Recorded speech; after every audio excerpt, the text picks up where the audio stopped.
Então, ainda nos anos 90, o Brasil cresce menos que o resto do mundo. Ou seja, cresce menos que a média do mundo.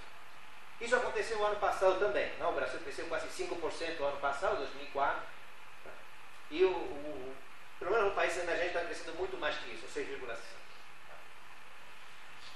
Agora, quando a gente olha o ano a ano, não? Porque aquilo eram médias, a gente vê de que o Brasil, ou seja, olha os dados da economia brasileira, não é uma coisa meio assim maluca, não? Você olha esses dados, isso é a taxa de crescimento cada ano, a taxa de crescimento do PIB todo ano. Tá? Você olha os números aqui, olha esse gráfico e vê uma coisa flutuando assim, não? Você tem que explicar, ou pelo menos a gente tem que falar de um fenômeno, não? Que flutua muito, não? Que é totalmente, digamos, volátil. Não? Ou seja, é difícil de você olhar e dizer, bom, você vê um ano cresce muito, outro ano cresce quase nada. Nos anos 80 você tem crescimento negativo. Tá? Ou seja, essa é uma característica, não só brasileira, mas de todos os países emergentes. Não? Estes países variam muito, flutuam muito. Não? Sei lá por quê, não? A gente tem que discutir bem por quê, mas uma das coisas que quando a gente olha os números assim, vê esses gráficos, é que é um problemaço. Não? Quando a gente olha a economia americana, ou alguns países da Europa, você vê estas coisas flutuarem bem menos. Não? Você vê as coisas sendo muito mais comportadas. Tá? Então, mas eu gostaria de frisar um pouco de todos os períodos. O último período que eu falei aí, o período que vai do ano, digamos, 92, 93 até 2003, 2004. Nós aqui eu gostaria de ter visto de que nesse período dos anos 90, em que a economia brasileira cresce um pouco mais que na década perdida, não? Que na década 80, na década perdida. Mas eu gostaria de fazer uma análise um pouquinho mais, olhar um pouquinho melhor ela. Quando a gente olha o PIB, os dados que eu tinha dado anteriormente eram dados anuais. Ou seja, você mede todo ano quanto que foi produzido de bens e serviços finais. Tá? Mas a partir dos anos 90, você tem dados também do PIB que são trimestrais. Ou seja, em lugar de medir para o ano, você mede para um trimestre. Não? O primeiro trimestre, janeiro, fevereiro, março. O segundo trimestre, abril, maio, junho. E assim vai. Tá? Então, eu posso ter o comportamento do PIB para cada trimestre. Não? Tem uma instituição pública, que é o IBGE, não? Que tem um setor de contas nacionais e é o setor que tenta medir tanto o PIB anual quanto o PIB trimestral. Tá? Que o indicador mais importante, o PIB é o indicador mais importante sobre nível de atividade, não sei como está se comportando a economia como um todo. Então aqui a gente está plotado aqui, está apresentado aqui os números, quanto que foi a taxa de crescimento em cada trimestre. A taxa de crescimento está em relação ao trimestre anterior, ou seja, um trimestre contra o trimestre anterior. Não?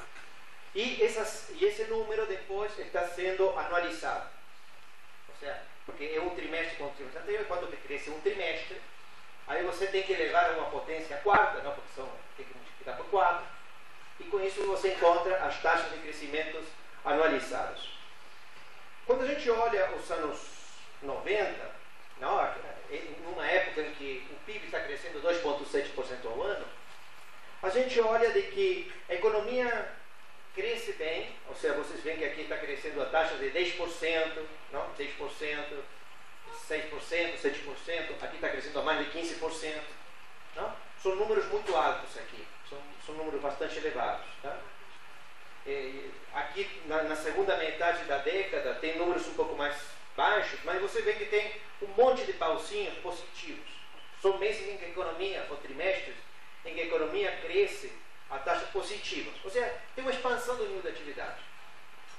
O que a gente observa é que essa expansão do nível de atividade é seguida de algumas quedas. Não? O pessoal fala de recessões, às vezes, não? Algumas quedas do nível de atividade, E a gente observa ao longo dos anos 90, 5 episódios, não?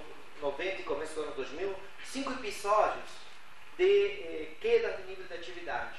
Não? Ou seja, são episódios de que são bastante discutidos, não? Se a gente vê isso nos jornais.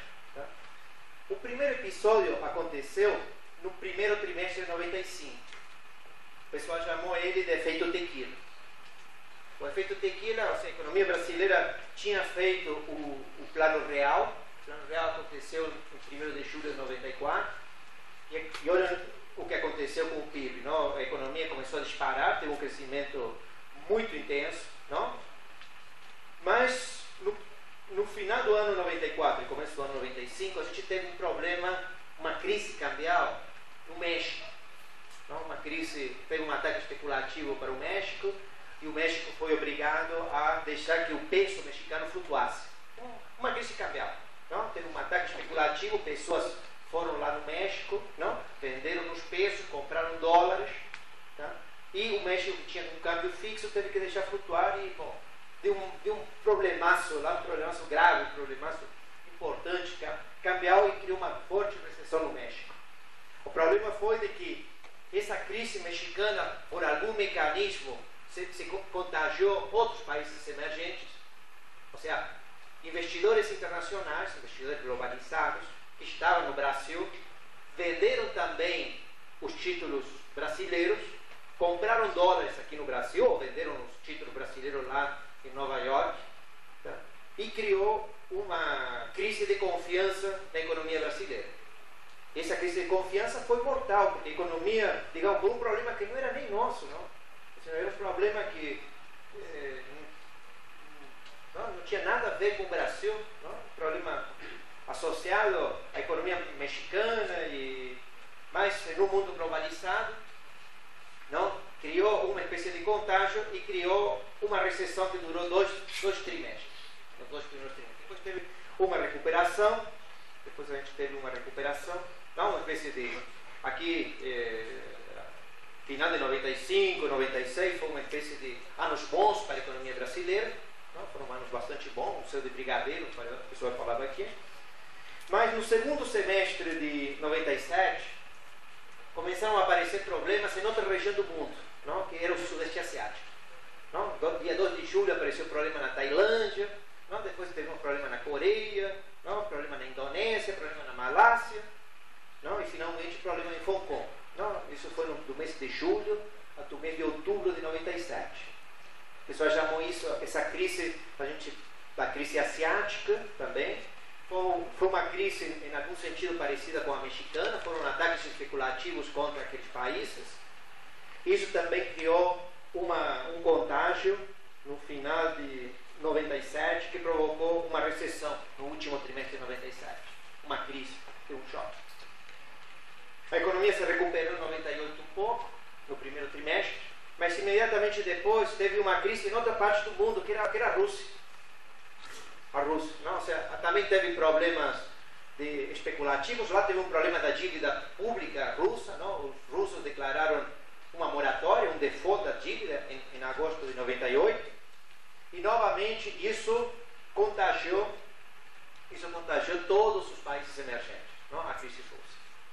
Então a gente teve um episódio no final de 98, e essa crise russa esteve também associada também a uma crise que começou imediatamente no Brasil. Na verdade, todo o ano 98 foi um ano de ataque especulativo no Brasil. Não? Todo mundo em 98, não? As pessoas olhavam de que a reserva do Banco Central caía, porque o Banco Central vendia dólares para as pessoas que vendiam os títulos públicos brasileiros, não? E com os reais compravam dólar e se mandavam do país.